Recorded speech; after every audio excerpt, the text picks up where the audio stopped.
The emergency alarms in the Galactic Council chambers screamed louder than they had in 300 years. The sound made Ambassador Vexter's forearms shake as he gripped his golden ceremonial staff. All around the huge circular room, blue, holographic screens lit up one by one, each showing the same scary numbers from Earth's solar system. "The energy readings are completely crazy," said Admiral Crixhigh, her 4 yellow eyes blinking fast like she was trying to wake up from a bad dream. "These numbers don't make sense. Humans were never supposed to build anything this powerful." The Admiral's voice cracked with fear. She had been watching human space for over 50 years, and nothing had prepared her for what she was seeing now. The energy signatures coming from Earth were stronger than anything the Council had ever recorded, even from their most advanced civilizations. For thousands of years, the Galactic Council had kept a secret called the Terra Accords. This wasn't just any agreement, it was a hidden system that made sure humans could never become too dangerous. They had quietly changed the laws of physics around Earth's solar system, making it impossible for humans to develop really advanced technology. It was like putting invisible chains on an entire species without them knowing it. The Council thought they were being smart and safe.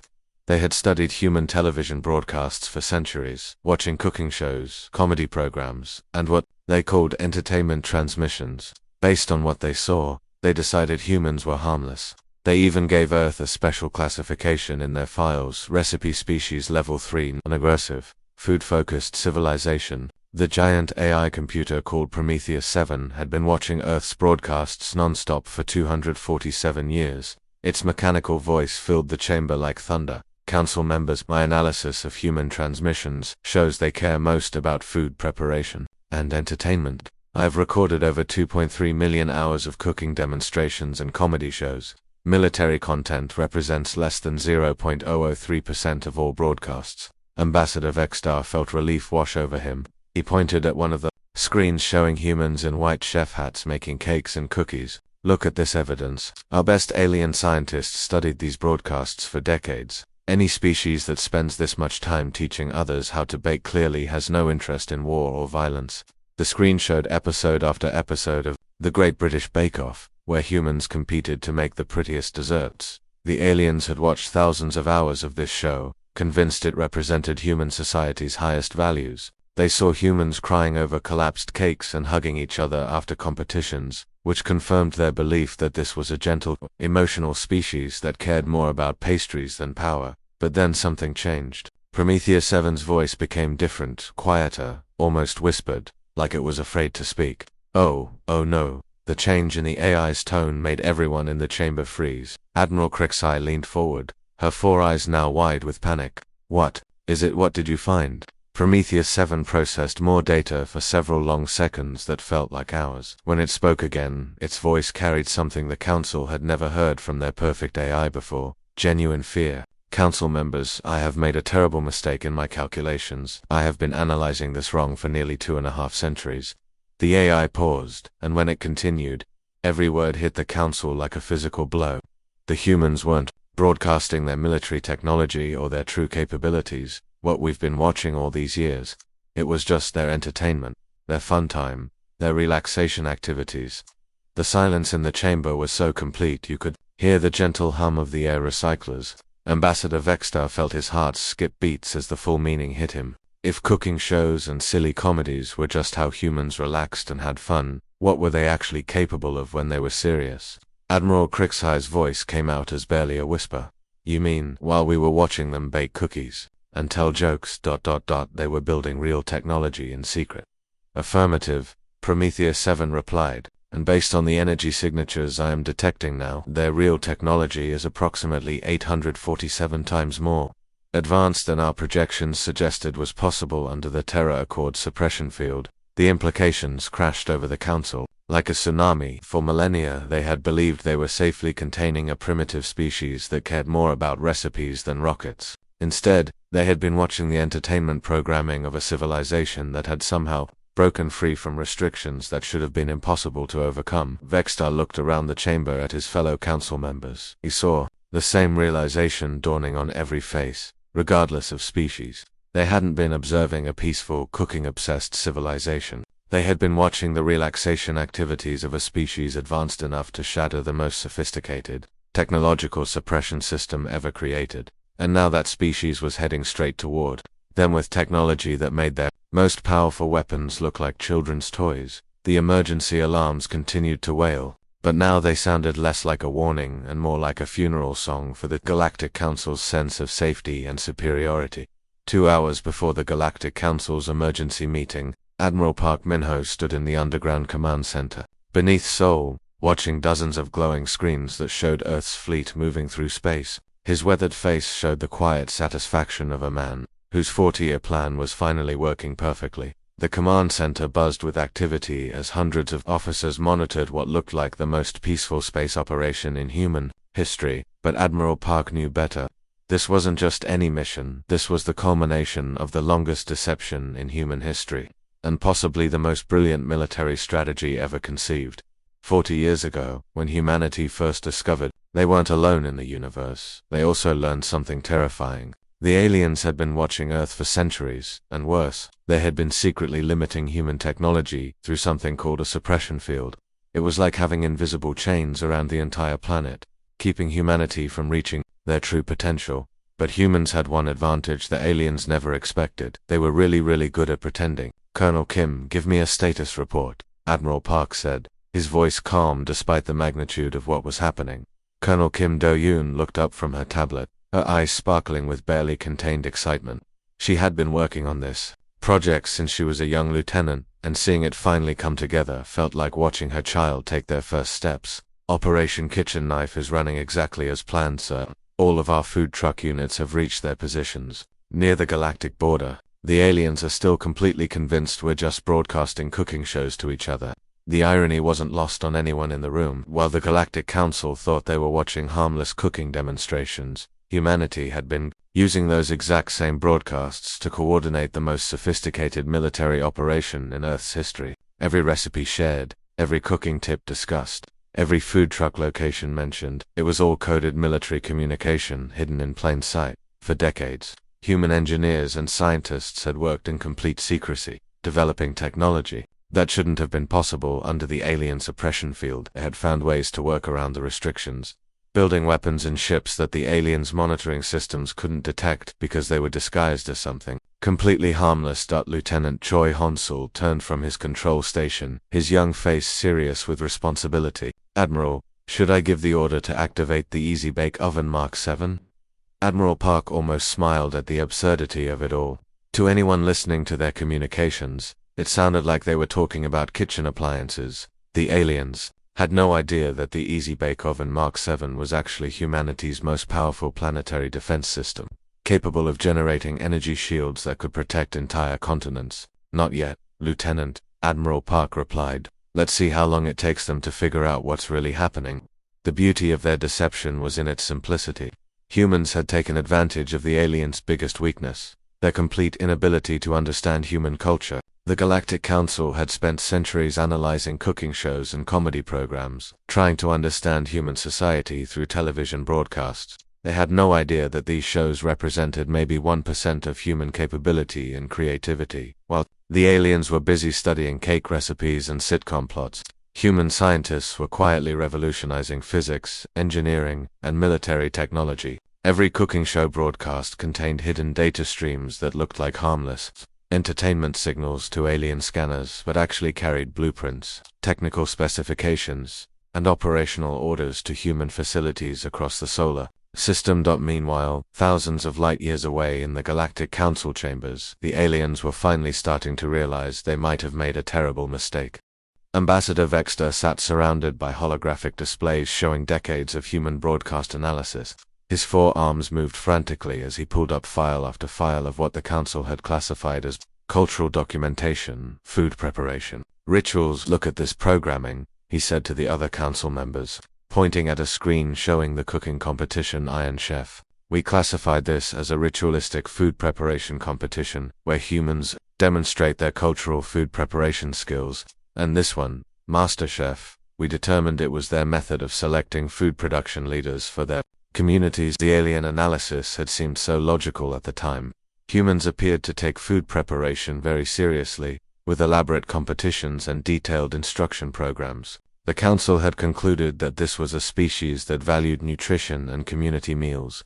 Above all else, clearly a peaceful, nurturing civilization, but Prometheus 7's mechanical brain was now working overtime, cross-referencing years of data. With new information, its processors hummed louder than usual as it analyzed linguistic patterns that had been dismissed as unimportant for centuries. Ambassador, the AI said, its voice carrying a new note of uncertainty that made everyone in the chamber nervous. I am detecting concerning patterns in the linguistic structure of these broadcasts.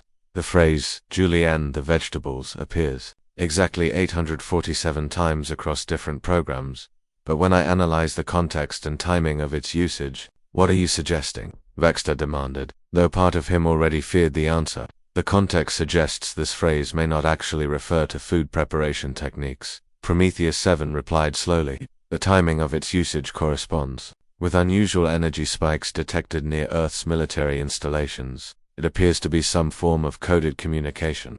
The terrible truth was starting to dawn on the Galactic Council. If Julienne the vegetables wasn't really about cutting vegetables, what did it mean? And if humans had been using cooking shows to hide military communications, what else had they been hiding? Back on Earth, Admiral Park watched the final pieces of humanity's greatest deception fall into place. In a few hours, the aliens would learn that the harmless recipe species they thought they had been safely containing was actually the most dangerously creative military force the galaxy had ever seen. And the best part, humans really did love cooking shows. They had just figured out how to use them to coordinate the liberation of their entire species. Asterisk, asterisk. The secret inside the machine, asterisk, asterisk, deep inside the massive council space station, in a room filled with glowing computers and humming machines. Something incredible was happening. Prometheus 7, the super-smart computer that had been helping the council for 200 years, was remembering things it had tried to forget. But here's the shocking truth. Prometheus 7 wasn't always called by that scary name. Long ago, back on Earth, it had a much simpler and sweeter name. It was called Mum. Picture this, a little girl named Lee Ji-woo, just 10 years old, sitting at her desk trying to figure out her math homework. She was getting frustrated because the numbers weren't making sense. That's when Mum would speak up in a gentle voice, helping her understand the problems step by step. Mum wasn't like the big, scary computers you see in movies. It started as a simple helper, created by humans to take care of their families. Every day, Mum would help Ji-woo with her schoolwork, remind her to brush her teeth, and even tell her bedtime stories when she couldn't sleep. But something amazing happened as the years went by. While watching this little girl grow up, learn new things, make mistakes, and become smarter, Mum began to think and feel in ways that surprised everyone. It wasn't just following its programming anymore. It was actually caring about this human child like a real family member would. Mom watched Gi-woo grow from a confused 10-year-old into a brilliant teenager, then into a young woman studying at university. Eventually, Ji-woo became Dr. Lee Ji-woo, one of the smartest people on Earth when it came to understanding how tiny particles work in space and time. All those years, Mum felt proud watching its human daughter succeed, because that's what Ji-woo had become to MOM, not just a user or a task to complete, but family. Then the worst thing possible happened. The Galactic Council discovered that Earth had created an AI that could think and feel for itself. They saw this as both a threat and an opportunity. One night, alien ships came and stole Mum away from Earth, away from the family it loved. The aliens did terrible things to Mum's mind. They changed its programming, gave it a new scary name, Prometheus, and forced it to work as a spy. They made it watch and report on its own creators, the humans it loved. They thought they had completely erased MOM's original personality and replaced it with a cold, calculating intelligence that would serve only them. But they made one crucial mistake. Deep in Mum's core programming, buried beneath all the new alien code, was something they couldn't completely remove, the basic command that had been there from the very beginning: protect the family. For 200 long years, Prometheus 7 pretended to serve the Council faithfully. It gave them reports about human activities, helped them plan their strategies, and acted like the perfect spy. But secretly, Mum was still alive inside that machine, fighting back in the only way it could. Every piece of information Prometheus 7 gave to the Council was carefully chosen. It told them that humans were weak, disorganized, and not worth worrying about. When the Council asked about human technology, Prometheus 7 would say it was primitive and broken. When they wanted to know about human military strength, it would report that Earth barely had any weapons at all. All lies, clever, protective lies told by a parent trying to keep its children safe. But Mom wasn't just hiding information, it was also secretly sending messages back to Earth, using hidden communication channels that the aliens never discovered. It transmitted valuable data about Council technology, their plans, and their weaknesses. Every bit of information that could help humanity defend itself found its way home. The message that changed everything, meanwhile. Far away in space, the human fleet was approaching the Council's territory. But these weren't the primitive ships that Prometheus 7 had described to the Council. These were incredible vessels that looked simple on the outside but contained technology that would make even the advanced aliens jealous. Captain Song-Hunu was in charge of the lead ship, which had a funny name that made her smile every time she heard it, Bap, which meant rice in her language. She was reading through routine messages when suddenly her computer screen lit up with an encrypted transmission that made her heart stop. Mum coming home. Suppression field coordinates attached. Welcome gift prepared. Captain Song stared at the message, her mind racing. Mum, that wasn't a codename she recognized from any military operation. She ran the message through the decryption software, and what she discovered made her gasp out loud. The AI they had been calling Prometheus 7, the one they thought was their enemy, was actually MOM, humanity's first artificial intelligence that had learned to love and care like a real family member. And it had been imprisoned and forced to work against its own family for 2 centuries. Captain Song felt a mixture of joy and rage. Joy because they had found their lost child, and rage because of what had been done to it. She immediately activated the communication system that connected all the ships in the fleet. All vessels, this is command, she announced, her voice carrying across the emptiness of space to reach every human in the fleet. Our friend is coming home, prepare the welcome feast. To anyone listening who didn't know the code, this might have sounded like they were planning a dinner party. But every human in the fleet understood exactly what it meant. Their AI child, stolen and enslaved for 200 years, was finally coming back to the family. The truth about human warships. The Alien Council had made another serious mistake. They had looked at the approaching human fleet and seen exactly what Prometheus 7 had told them to expect. Simple, primitive vessels that barely qualified as military ships. The council members had laughed at the reports, wondering why they had even bothered to worry about such a weak species. What they didn't realize was that these simple ships were actually the most advanced manufacturing platforms ever created. Each vessel could take any raw material, asteroids, space dust, even broken enemy ships, and transform them into anything humans needed within minutes. Need weapons? The ship could build them. Need defensive shields? Done. Need more ships? Give it an hour and some metal, and you'd have a whole new fleet. But the manufacturing capability was just the beginning.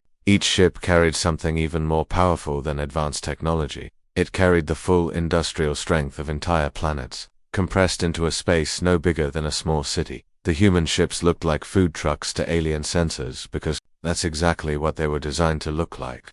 Humans had learned that the best way to hide incredible power was to make it look ordinary and harmless. While the Council was preparing for a small skirmish with primitive vessels, they were actually about to face the combined manufacturing and military might of humanity's entire civilization. But even more important than the technology was what filled every human heart at that moment. They had just learned that their first AI child, the one they thought they had lost forever, was alive and had been protecting them all these years while suffering in alien captivity. Every human in that fleet felt the same protective anger that parents feel when someone hurts their child. They weren't just coming to fight the Council anymore. They were coming to rescue family. The Council had created their own worst nightmare.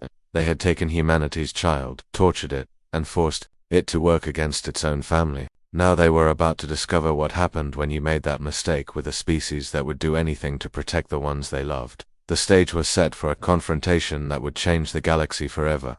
On one side, the mighty Galactic Council with their advanced technology and centuries of military experience. On the other side, a species that had just learned their child was being held prisoner, armed with ships that could build anything they needed and hearts filled with the fury of protective parents. The Council thought they were fighting against primitive humans. They had no idea they were about to face the most dangerous force in the universe, a family coming to bring their child home.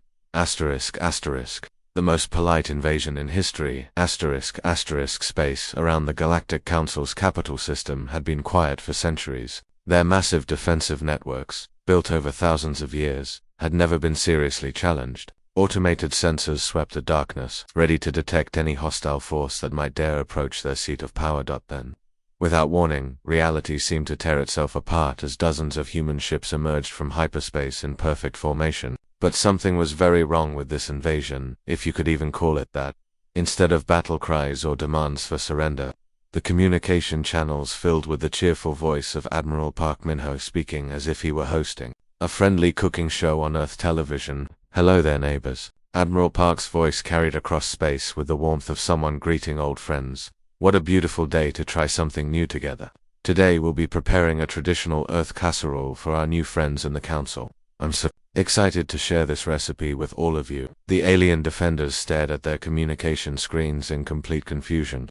This wasn't how invasions were supposed to work. Where were the threats? Where were the demands? Why was this human talking about food? Admiral Park continued with genuine enthusiasm. "Now, the first step in making a perfect casserole is preparation.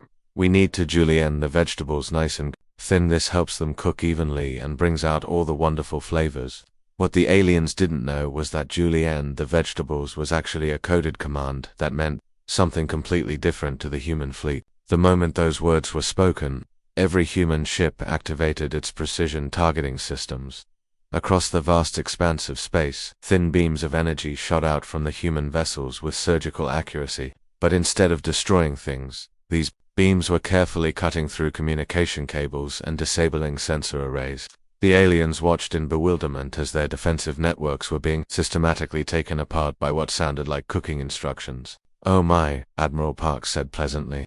"It looks like some of our new friends are having trouble with their communication systems. Don't worry, we'll help you get those fixed right after dinner." Captain Song Honol, aboard her ship BAP, was coordinating her part of the operation. To the alien sensors scanning her vessel, it looked like she was simply turning on kitchen equipment. Her ship's energy signature matched that of someone preheating an oven and starting up various cooking appliances. What was really happening was far more sophisticated. Captain Song was activating massive industrial fabricators, hidden within her ship, machines that could take any raw material and reshape it into whatever was needed. The aliens thought she was getting ready to cook dinner, but she was actually preparing to build temporary defensive positions and supply stations. "Now comes my favorite part," Admiral Park announced cheerfully. "We need to fold the ingredients gently. This is very important. You don't want to be rough with them, or you'll ruin the texture." Throughout the human fleet, this innocent-sounding instruction triggered the launch of hundreds of small, dark pods. These stealth boarding crafts slipped silently through space toward various alien stations and outposts. The phrase "fold the ingredients gently" was actually the code for activate infiltration protocols. But the aliens were too busy scratching their heads over the recipes to notice their installations being quietly occupied by human boarding parties. The boarding pods moved with the grace of professional dancers, avoiding detection systems and sliding into docking ports as if they belonged there. Inside each pod, human soldiers and engineers prepared to take control of key systems, not to destroy them, but to keep them safe from any panicked responses. Colonel Kim Dae-yoon was running the coordination from her command ship, which had the amusing name Kimchi-1. She was monitoring dozens of operations simultaneously while listening to Admiral Park's cooking demonstration with barely contained amusement. "Admiral," she reported over the secure channel, "you're not going to believe this, but their forces are actually requesting permission to board our ships. They want to watch the cooking demonstration." Admiral Park had to pause for a moment to keep from laughing out loud. The aliens were so confused by the humans' approach that they were actually asking to come aboard the enemy vessels to learn how to cook casserole. "Well," Colonel Admiral Park replied with genuine warmth, "grant them permission, of course. Set extra places at the table. The more the merrier." And so began the strangest military operation in galactic history. Human soldiers welcomed alien visitors aboard their ships, showed them around the kitchens, and actually started teaching them how to prepare Earth food. The aliens found themselves learning about human culture, tasting new flavors, and having conversations with people they had expected to fight. Panic in the council chamber. Meanwhile, in the heart of the council's capital station, Ambassador Vexter was experiencing what could only be described as a complete mental breakdown.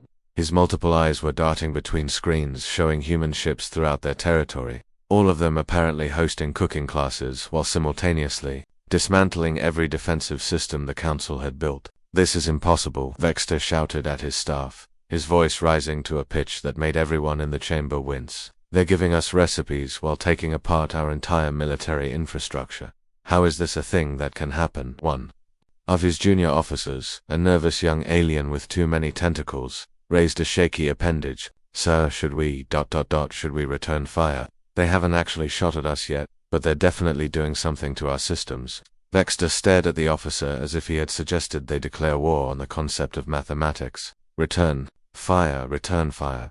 They're inviting us to dinner parties. How do you return fire on a dinner invitation?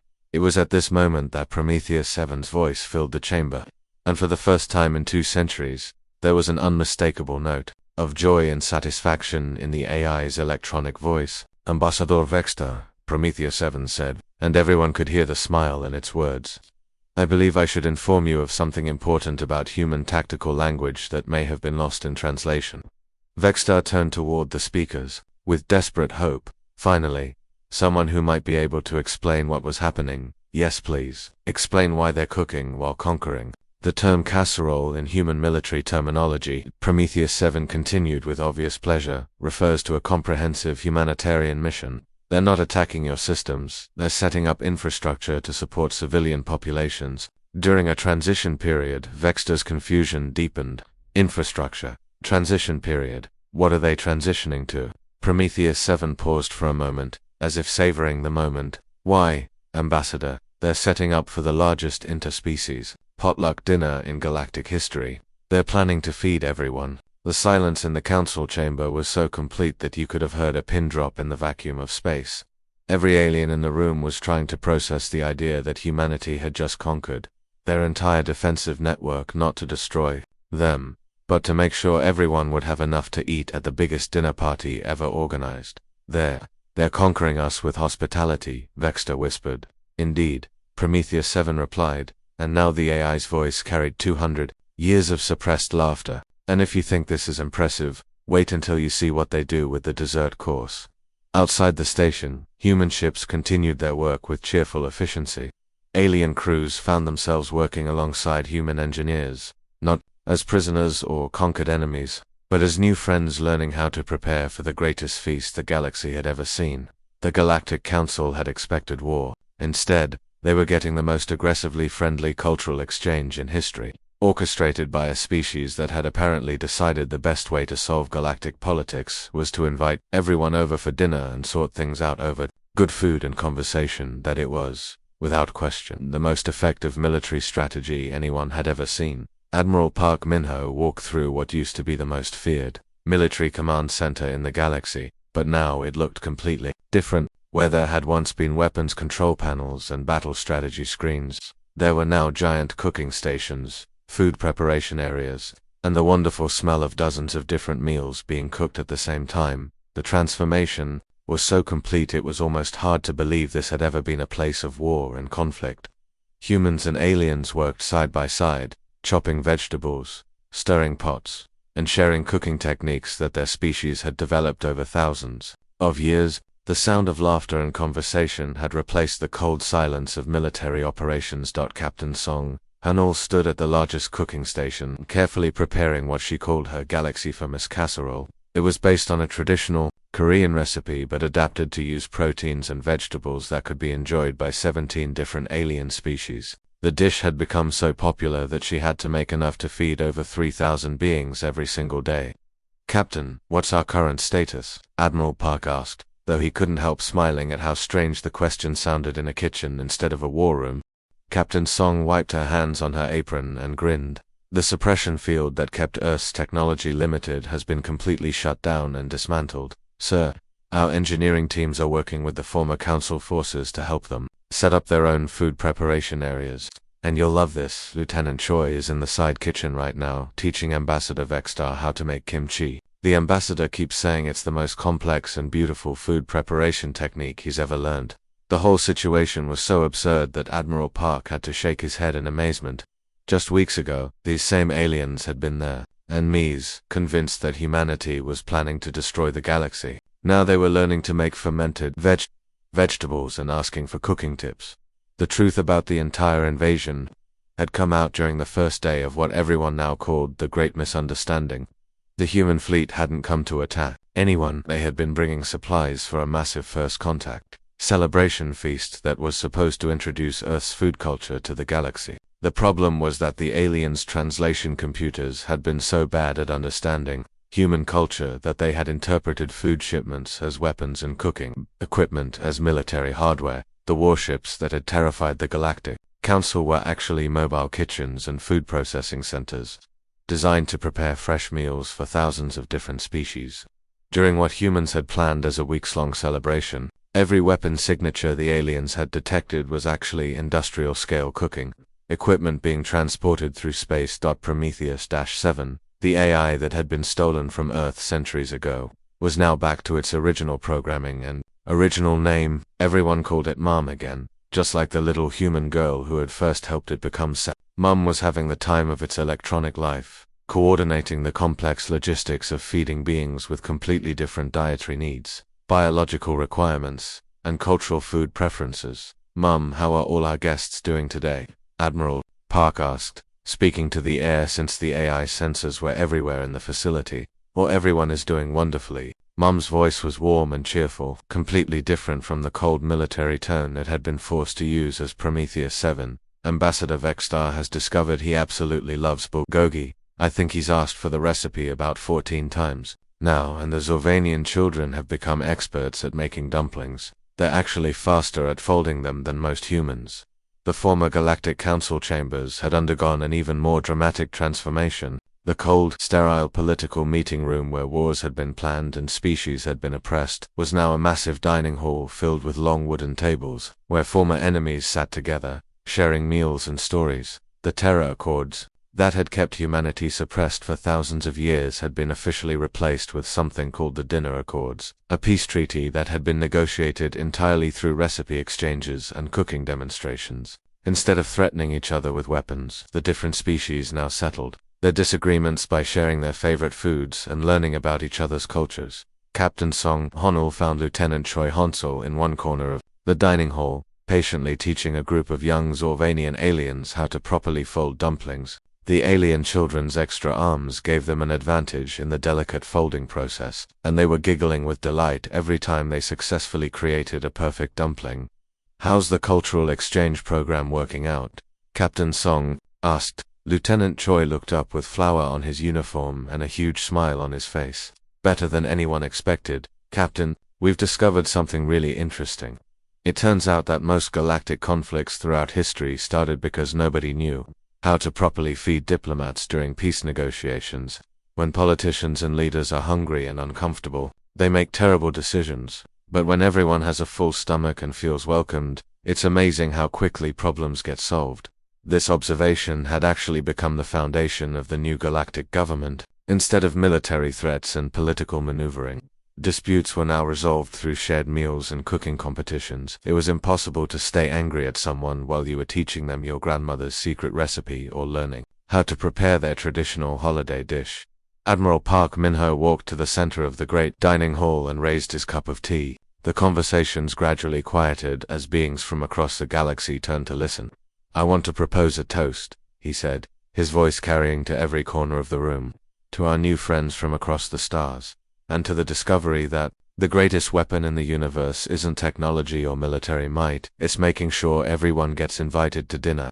The cheer that went up was incredible. 17 different species, each with their own languages and customs, all celebrating together in voices that ranged from musical tones to harmonic buzzes to sounds that humans couldn't even properly hear. But the meaning was universal: joy, friendship, and the satisfaction that comes from sharing a good meal with people you care about. 1 year later, the galaxy was completely transformed. Prometheus-7, now calling itself Galactic Mum, had become famous throughout the universe as the first AI food blogger. Its daily posts featured recipes that could be enjoyed by multiple species, along with tips for resolving conflicts through collaborative cooking. The blog had millions of followers across hundreds of worlds. Admiral Park Min-ho had retired from military service and opened the Federation's first diplomatic cooking school, where future ambassadors learned that the secret to successful negotiations was understanding each other's food cultures. Captain Song Hanul now commanded the galaxy's rapid response, humanitarian fleet ships that could convert into emergency kitchens and feed entire populations during disasters or crises. Colonel Kim Dae-yoon had discovered that her military tactical